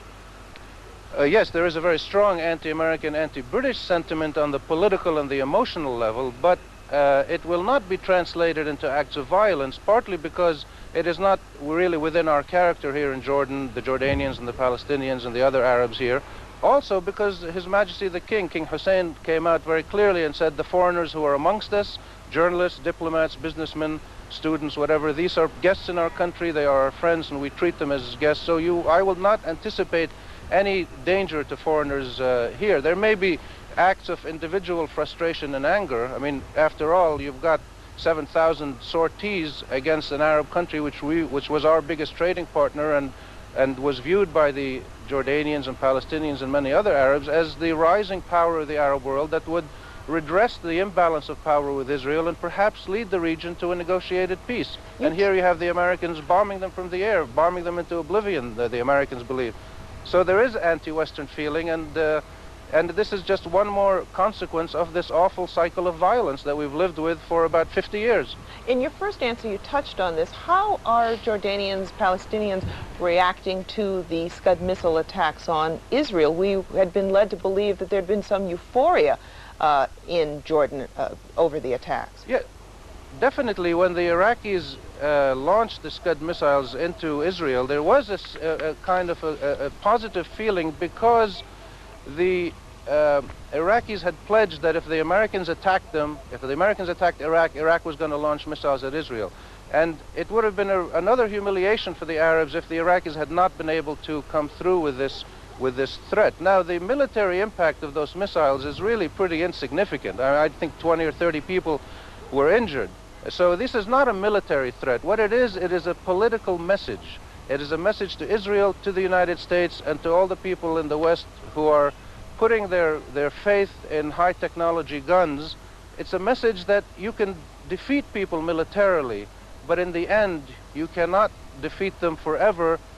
If you continue to attack them militarily, you cannot forever defeat them without one day having to come to terms with their political and their moral demands. In other words, there has to be a just peace in the region that meets the needs of everybody: Israelis, Palestinians, Jordanians, Iraqis, Kuwaitis. If all the people's needs are met and their political rights are implemented, there would be no reason for people to bomb each other or attack each other. That's what I want to talk about when we come back from the break, a little bit more in depth about prospects for peace there. But there are some analysts, both in this country and certainly Israeli analysts, who believe that the Palestinians wound up picking the wrong side, that Saddam Hussein is not going to turn out to be the great savior, the great hero that they had looked to him to be. Are these analysts correct in any respect, do you think? I think they're not correct, because there's one problem, which is that the West has, for the last year or so, has personalized the venom against Saddam Hussein. Now, Saddam Hussein is not your nice guy Boy Scout. You know, he's a rough man. He has done things that give him a checkered human rights record, perhaps. We're not defending his political morality. But Saddam Hussein is not the problem in the Middle East. Saddam Hussein is a symptom of the underlying problems. And the Palestinians and Jordanians and others look to Saddam Hussein and Iraq as a rising power that would express the cumulative frustrations and defeats and humiliations of the Arabs over the last 50 years, at the hands of Israel, at the hands of the Western imperial powers, at the hands of our own Arab dictators and tyrants and autocrats, at the lack of Arab unity, at the lack of human rights, at the lack of social and economic equity in the region. All of this whole range of problems, some of which are our fault, some of which are Israel, some of which are the Western powers. These finally in the 1980s gave rise to the phenomenon of people in Palestine, for instance, children confronting Israeli tanks, of people, the Intifada, of people in southern Lebanon confronting the guns of the USS New Jersey and sending it home finally after killing a couple hundred Marines. I hate to cut you off, but we're running out of time for this segment. And when we come back, I want to talk in more depth about what's going to happen next in the region. Stay with us, please. Night Watch will continue after these messages.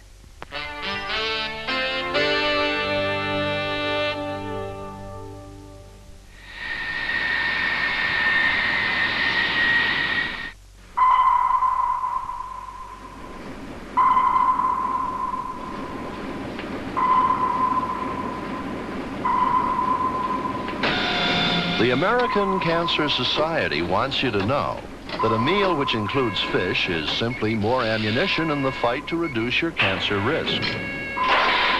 To learn more, call us. McGruff, this is your life. Wow, what a thrill.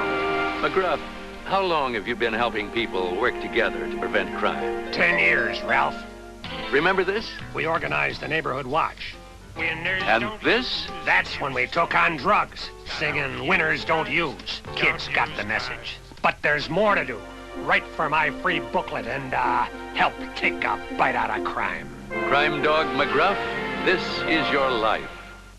A message from Ken McFeely, a police officer in New York City for 19 years. Right now, I'm living under a death sentence. The doctors tell me that I have maybe 5 or 6 weeks to go because I have lung cancer caused by smoking. Cigarettes are a time bomb that you plant in your own life that explodes 20 or 30 years later. And you know something? You can stop it if you stop smoking now. Ken recorded this message before he died in October 1986.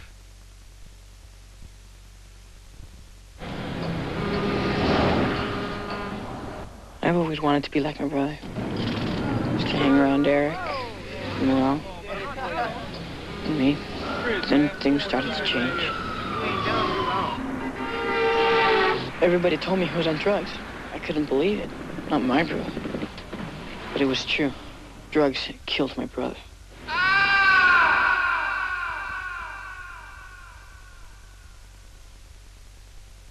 Could doing things, as well as the people in Pueblo, have anything to do with writing to Pueblo, Colorado for a free consumer information catalog? Nah.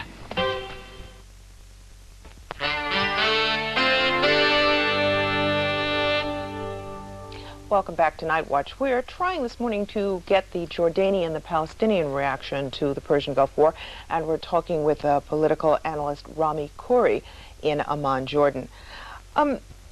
You referred in the previous section to the tremendous pounding that the Iraqis are receiving at the hands of the Allied Air Force. Do you think that there is anything short of force that would drive Saddam Hussein out of Kuwait? Oh, absolutely. He said so on August 12th. He said, let's resolve all the occupations and annexations and political problems in the region, either simultaneously or sequentially, meaning basically the Palestine, Lebanon, occupied Syria, and the Kuwaiti problem. But Zionism didn't cause the occupation of Kuwait. Zionism didn't drive Saddam Hussein into Kuwait, did it? No, it's not such a simple cause and effect, but Zionism and the establishment of the State of Israel is seen by the majority of Arabs as the single most important problem of the last 40 to 50 years. It has forced Arab regimes to spend a disproportionate amount of money on defense.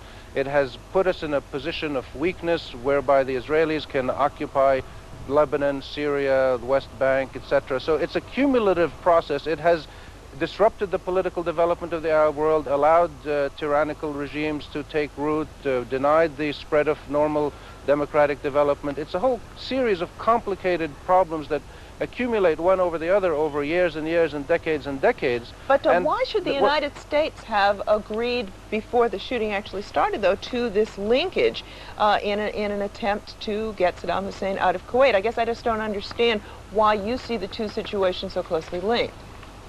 They're not linked sort of directly. They are linked in people's emotions.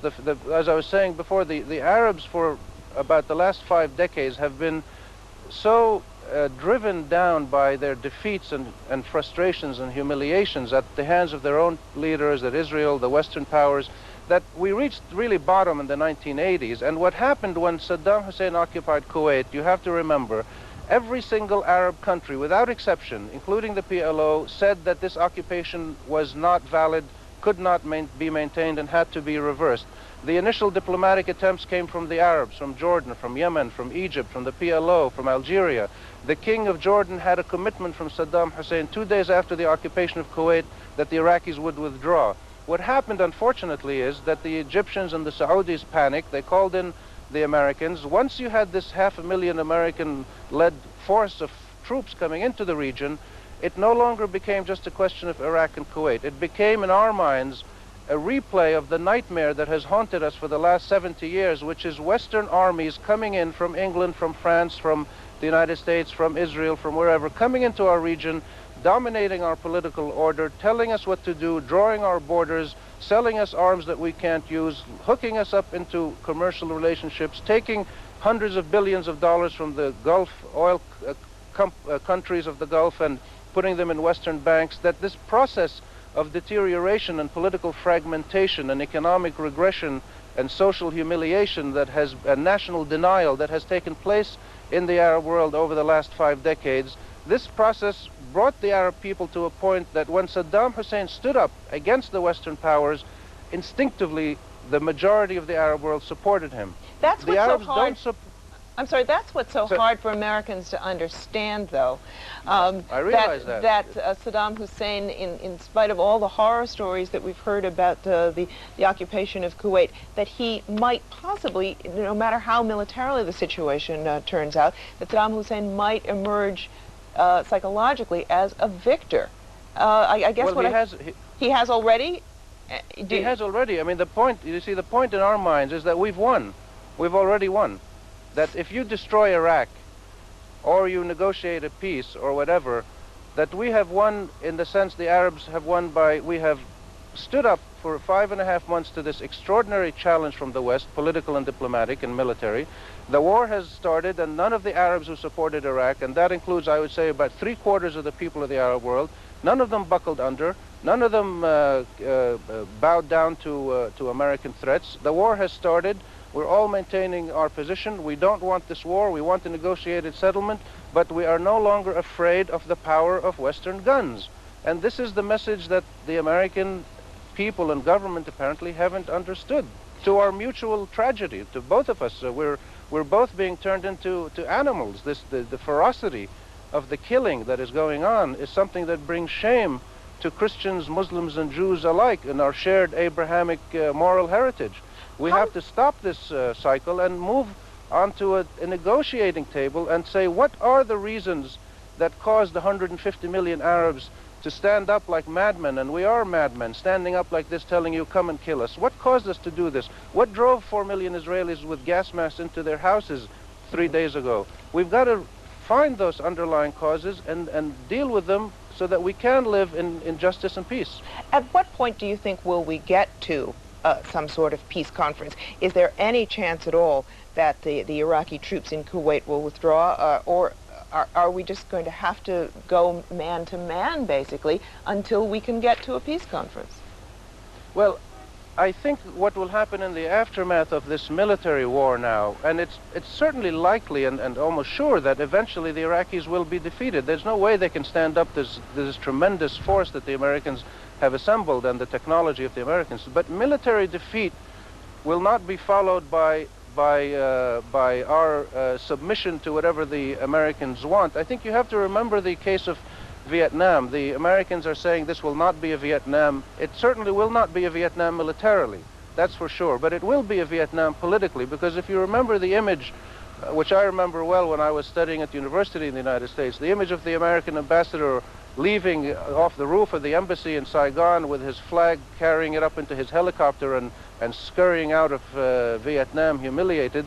This is what's going to happen to the Americans in the Middle East, because 3/4 of the people of this region are very angry and very upset against what you're doing. And we've only got about this will come back.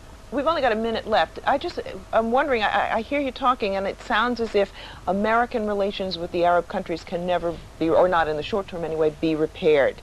That no matter how this turns out militarily. Yes. Not only that, but these collection of desperados that you have in your so-called coalition, these are countries that whose days are, or these regimes, their days are very limited. I mean, the countries that have ganged up with the U.S. against Iraq, I think, are not countries that I would give life insurance policies to, because they have committed treason against the Arab identity. I'm afraid and they will pay the price. I'm afraid we've run out of time. Thank you very much. A fascinating perspective, Rami Khoury in Amman, Jordan. Stay with us. Night Watch will continue after these messages.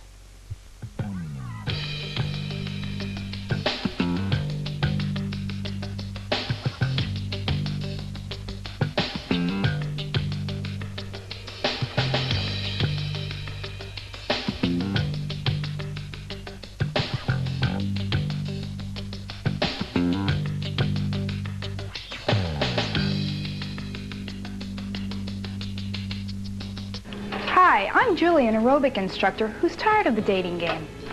I want a meaningful relationship with a guy who feels the same. If you'd like to meet serious singles, join the National Singles Club, an exclusive network of selective singles looking for something more. Call 1-900-820-3111 for the names and numbers of the kind of singles you want to know. 1-900-820-3111. That's 1-900-820-3111. $3 per minute. Ladies Only line. Hey guys, how would you like to meet the lady of your dreams? She's waiting for you on the Ladies Only line. Call 1-900-386-6900. You'll hear some pretty exciting ladies who want to meet you. There are no guys on the Ladies Only line. Just a lot of warm, friendly ladies who are waiting to connect with you. Meeting that special person, making that special friend was never easier. So call the Ladies Only line and find your lady in waiting at 1-900-386-6900. Just $2 a minute, adults only. Planning. Where'd I get the capital to start this business with my daughter? By investing for the long haul. And forget full commission brokers. I called Charles Schwab. Munis, mutual funds, blue chips, and I saved plenty with Schwab's low commissions. Every day I tell my daughter, think long term. Make your own decisions. Be your own man. We give you more ways to succeed. Choices. Dad's conservative, and that's okay, but I'm after high return. At Schwab, I can be aggressive. I just bought some high-growth mutual funds and an undervalued stock I know will take off, all by computer and at Schwab's low commissions. Dad says, plan ahead, get there first. Maybe that's why my name's on the door first. We give you more ways to succeed.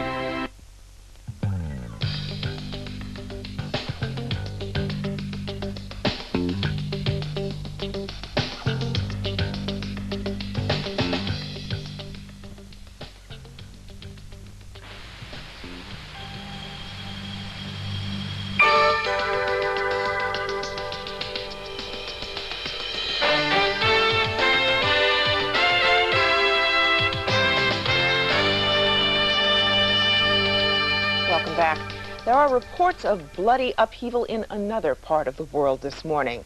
Soviet Black Beret commandos attacked police headquarters in Riga, Latvia on Sunday night. They occupied the building temporarily, killing 5 people and wounding several more. Latvian police took up arms in defense of government buildings. The raid came exactly a week after Soviet tanks attacked the main broadcast center in Vilnius, the capital of Lithuania, killing 14 people. The White House has called the latest developments deeply troubling. Joining us now from London to look at the violence in Latvia is Martin Macaulay, Professor of Soviet and East European Studies at London University. Welcome, Professor Macaulay. Does this attack in Latvia come as a surprise in light of the events in Lithuania last week? Unfortunately not, because after Lithuania it was inevitable that the Soviet military, the Soviet troops would move into Riga, into Latvia, and unfortunately there's one other republic as well, Estonia and Tallinn are to come, so therefore it's part of a pattern which is evolving under the cover of the Gulf War. Who are these Black Berets? Are they members of the regular Soviet army, someone separate? Does it make a difference even? They make a lot of difference. They're not actually technically members of the Soviet army, although most of them were in the Soviet army. Many of them served in Afghanistan. Most of them are Russian. They're actually under the control of the Ministry of Internal Affairs, if you like, a police commander. The police in the Soviet Union have actually armed soldiers who carry out operations for them. In reality, the Minister of Internal Affairs is a KGB general. So if you like, it's part of the military KGB police nexus, which is really carrying out these killings and these occupations. Last week, after the attack in Lithuania, Mikhail Gorbachev indicated he didn't know that he certainly didn't order the attacks, was not aware of them until after the fact. Do you think we're likely to hear the same claim from him about this attack in Latvia? He may in fact say the same thing, that he wasn't responsible for the shootings and he didn't give the order. I think I'd be inclined to believe him, because he obviously gave the military and the KGB a blanket permission to use force in the Baltic to in fact force these republics back into the Soviet Union, to stop them moving away towards independence. Therefore, he gave them overall permission to do that. Now, the timing of the operation and exactly what they do and what force they use, I think is taken at the local level by local commanders and then reported to Moscow and confirmed in Moscow before they actually act. Now, there's a question about Moscow. Does Moscow then report to Gorbachev? Does the military and the police report to Gorbachev exactly what they're going to do and when? There seems some doubt about that at present. If Gorbachev is in the position of really reacting to events, it's really his own fault, because after all, he is commander-in-chief of the Soviet armed forces. Do you think, in light of the actions of the various East European governments over the last year and a half or so, do you think that there is any way that Gorbachev, the KGB, the Soviet army can keep these Baltic republics from eventually achieving their freedom?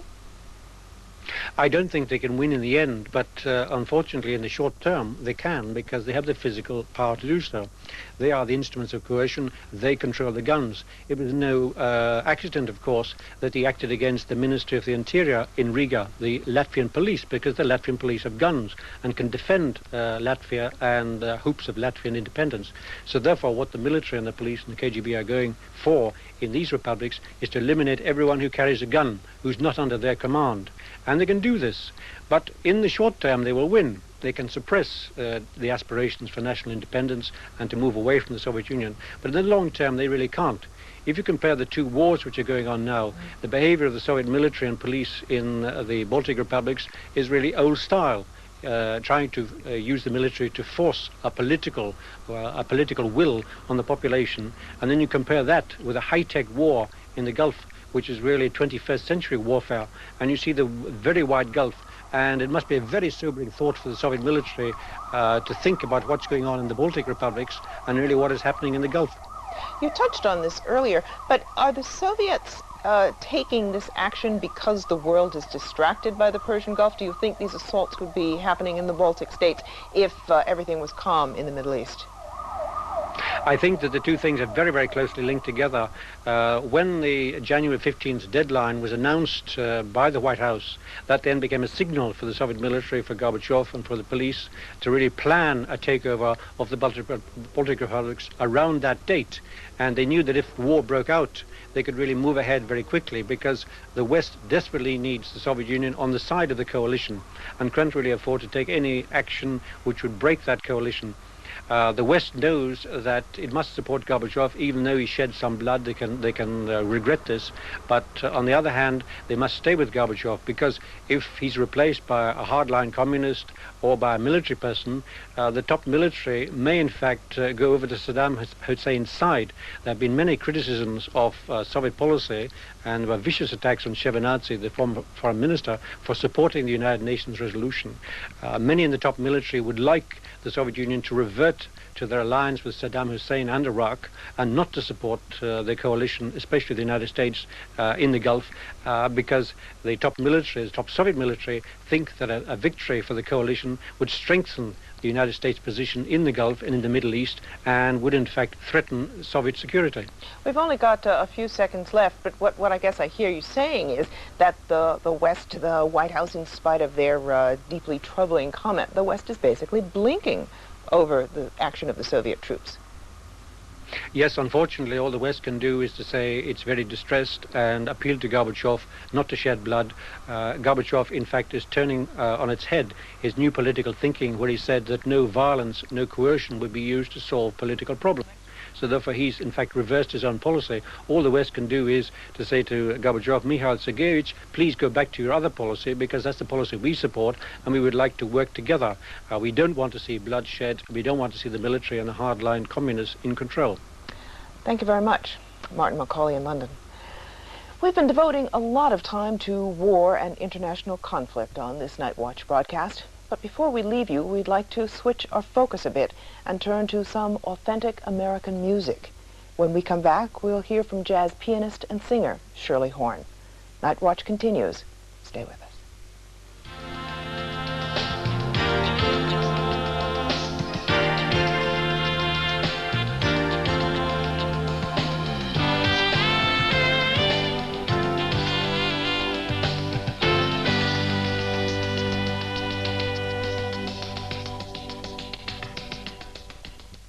In the small town of Evening Shade, Arkansas, high school coach Wood Newton has his hands full. I have not won a game in 2.5 years. His luck could be changing.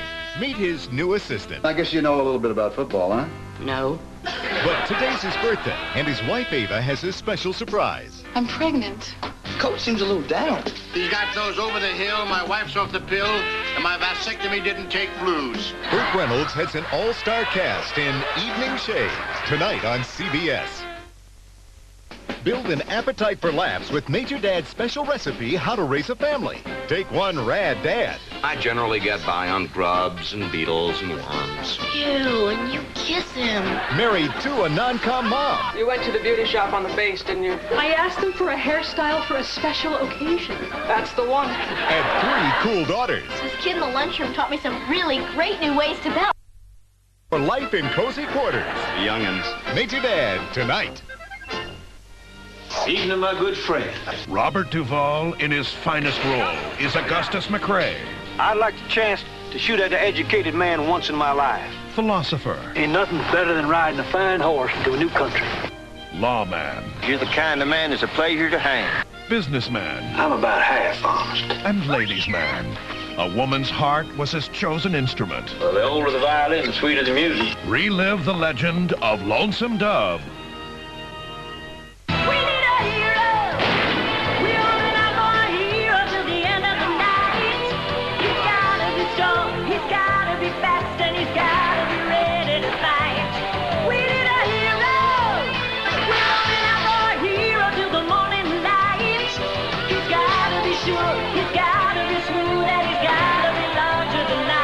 He's a hero for the 90s. Lee Horsley stars in Guns of Paradise, Friday. We need a hero!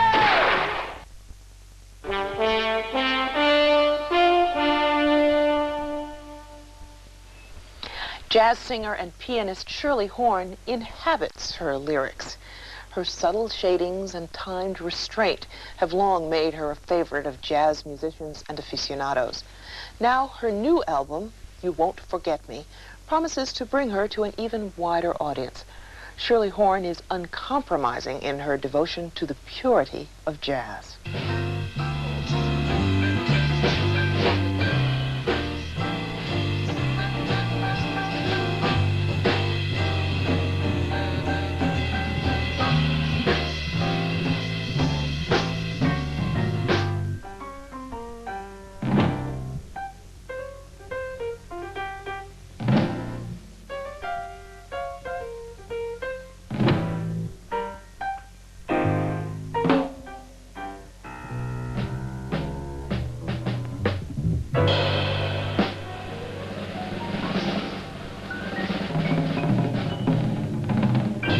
Jazz pianist and singer Shirley Horn.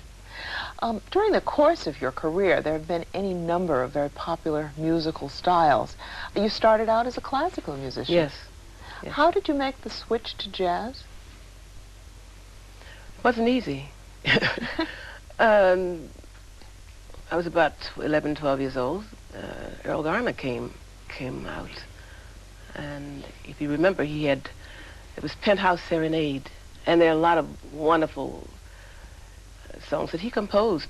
It's like Pastel, because everyone knows about Misty, Pastel, Cologne. And Debussy was one of my favorite composers, and I loved his music, the classic composer. And I sort of, Earl Garner sort of just fell into that thing, and I just was listening to music that I heard at home. I didn't hear rock and roll. I heard the good singers. I heard singers like Ella Fitzgerald, and I heard Donna Washington. Did you deliberately pattern yourself after them? No. No. But they were influences. Yes, Billie Holiday definitely. My people loved good music, and I was surrounded by, One of the descriptions that I read described your voice, your sound, as Billie Holiday, if she'd lived. Possibly. Billie Holiday at her peak. Oh, I loved her. I adored her. So that, did that really influence your music, or indirectly anyway? Indirectly, yes. Mm-hmm. But I don't think I sound like Billie Holiday. Branford Marsalis has said that his approach to ballads was completely changed once he heard you. Do you know what he meant? I think, yeah, I do. What did he mean? How have you changed him? Well, the way I approach a ballad, number one, I'm trying to tell a story. I'm trying to paint a picture, and I'm laid back. give the music and the lyric a chance to sink in. You know. Some of the songs are very sad. Do you think about, I mean, has your love life been as tragic as the women you portray? No? How do you inhabit the I'm an lyric, actress. then? You know, somebody wrote this, you know. Yeah. No, I've been married for 36 years to the same man. I have a lovely daughter. And I have grandsons, little boys. No, I've had a good life. I have a good family. You know. And the But I'm secret- an actress. Yeah. Yeah. What's wrong with the business? Why has it been so distasteful for you? Does it get in the way of the music? Yeah. I don't like any involvement with the business at all because it's a dirty business. I've seen so many terrible things happen to deserving people, you know. Fortunately, I didn't have to be out there. You know what I mean? I didn't have to. I wasn't pushed to do everything. And it was easier to withdraw than to somehow maneuver the Yeah. pitfalls, the dangers in the business? I like coaches. I walk away, you know, because I've seen a lot of great musicians get turned, especially women in this business, get turned around, you know, about manipulation and dirty deals and what you have to do to make it, you know. But now you've come back, full steam. I haven't been anywhere. Everybody said, oh, she's off, she's back on the scene, or she's out of retirement. No, I haven't been anywhere. Just, I mean, I didn't retire.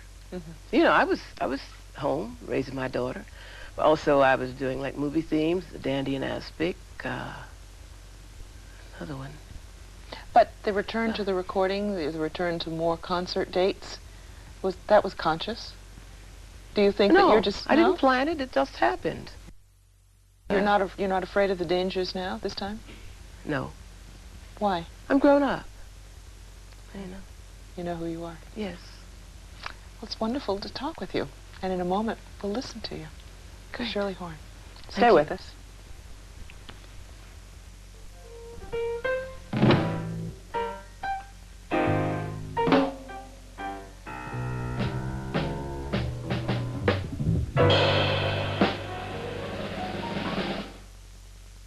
Jack Patton, publisher of Business Week. I'm proud that so many leading companies advertise in our pages. American Express, AT&T, General Motors. Business Week ad pages read like a who's who of business. Why do so many successful companies choose our pages to tell their stories? Because they're trying to reach people like you. People who are successful themselves or well on their way to being there. Just look at the numbers. You see, I'm just as proud of our readers too, because they help make Business Week the world's #1 business magazine. America's most successful business people read Business Week because it's simply the best source for objective reporting and thoughtful analysis of the week's business news, from international trade to personal finance. They get the full story in our pages every week.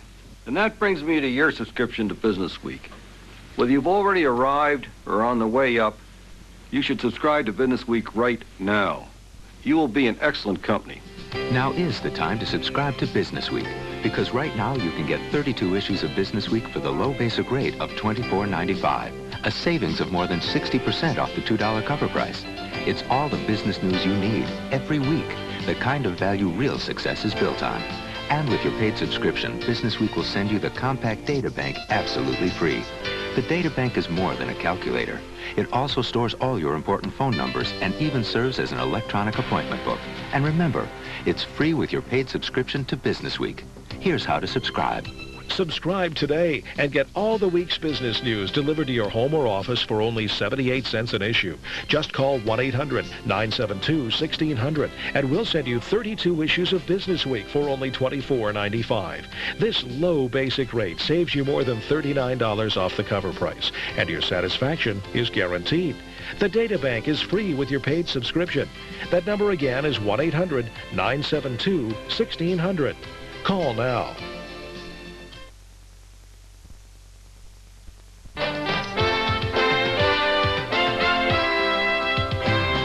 We've been talking with singer and pianist Shirley Horn about her music. Now we'll hear that music as she performs Come Dance With Me and Soothe Me. She's accompanied by Charles Abels on bass and Steve Williams on percussion. Hey there, cutes, put on your dancing boots. Come dance with me. Come dance with me. What an evening for some terpsichore, handsome face. I know a swinging place. Come dance with me. Romance with me on a crowded floor. And while the rhythm pings, oh, what lovely things I'll be saying. For what is dancing but making love set to music playing? When the band begins to leave the stand, folks start to roam. As we waltz on, cheek to cheek we'll be. Come on, come on, come on and dance with me. Hey, cutes, put on your bassy boots and dance with me. Romance with me. What an evening for some terpsichore, handsome face. I know a swinging place. Come dance with me. Romance with me on a crowded floor. And while the rhythm pings, oh, what lovely things I'll be saying.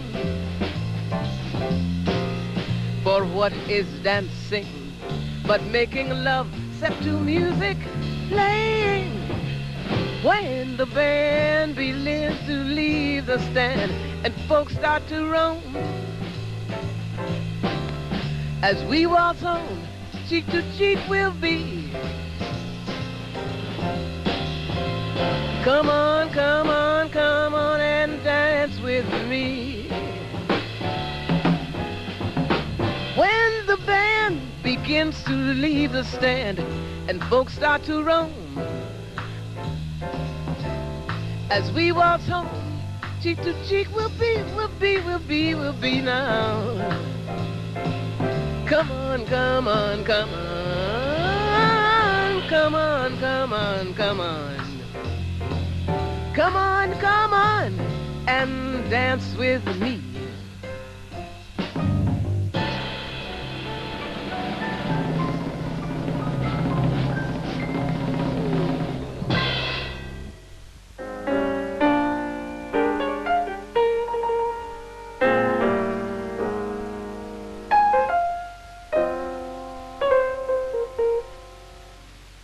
Soothe me.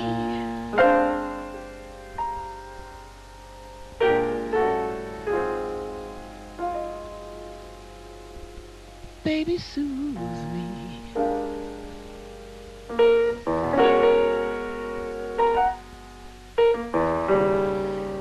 Make me feel good. Way down inside.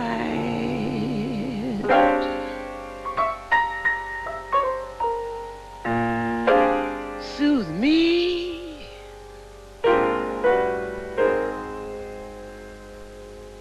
Baby, soothe me.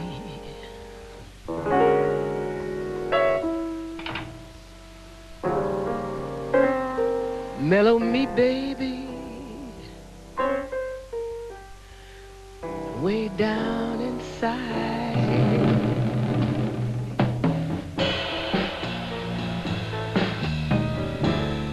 Make your kisses like the honey from the bee. Love me till I'm low with ecstasy. Soothe me.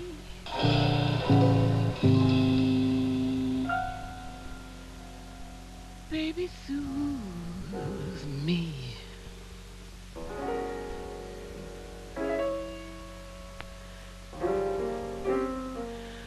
make me feel good way down inside.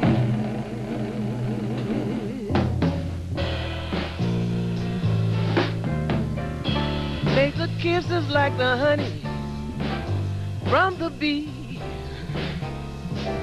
Love me till I'm low with ecstasy. Soothe me.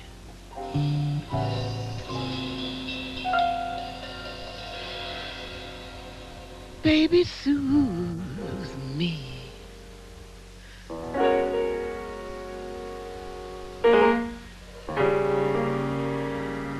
Mellow me, baby, way down inside.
That was Shirley Horn. Night Watch continues. Stay with us.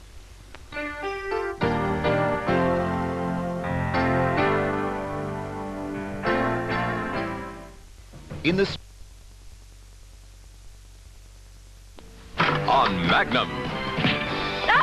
A violent death traumatizes a young girl. Your granddaughter witnessed the murder? He hurt Mommy. And Thomas must unravel a web of lies. Call off the hearing, Aldridge. Your days as a private investigator are over.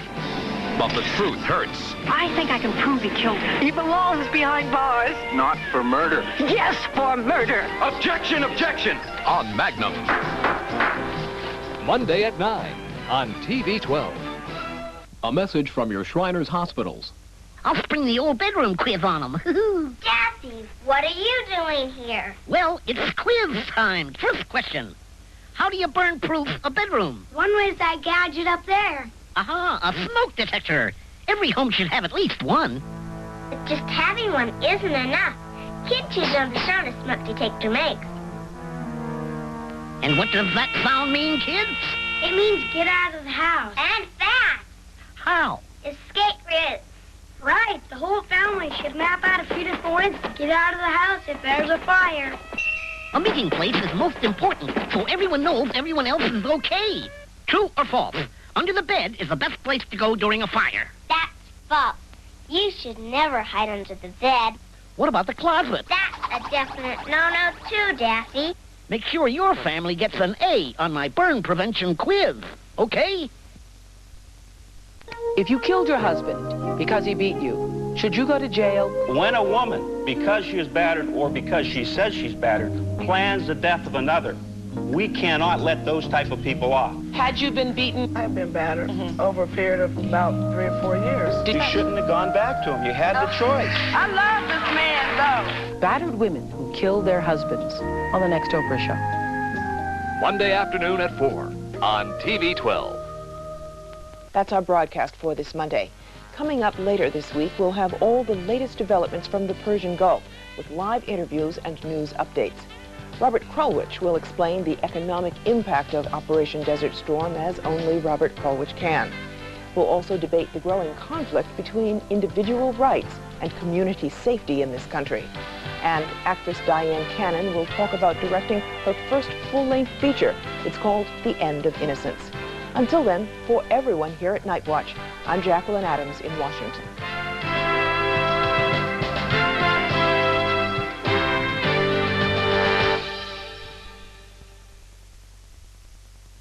This is CBS.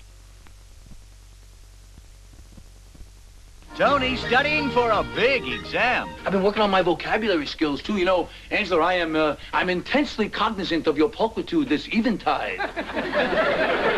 Thank you, Tony. You look foxy, too. And he passes with flying colors. 545! I'm in. On the next, Who's the Boss? Monday afternoon at 5 on TV 12. Being heart healthy is important to all of us. Here's a healthy heart reminder from the American Heart Association. Regular exercise can help reduce the risk of heart disease. 20 to 30 minutes 3 times per week is the recommended minimum. But before you start an exercise program, you should check with your doctor, especially if you've been sedentary. He or she can help find a fitness program that meets your individual needs.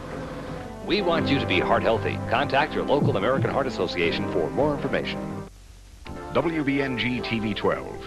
Because we're all in this together.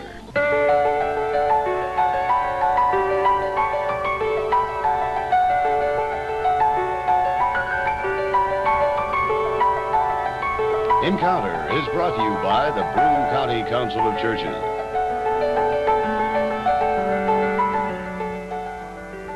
Very good morning to you. We're happy you're with us this morning. And I'm very, very pleased to have as my guest this morning the Reverend Phil Singer. Phil, welcome to the program. Thank you, Ernie. Phil Singer is the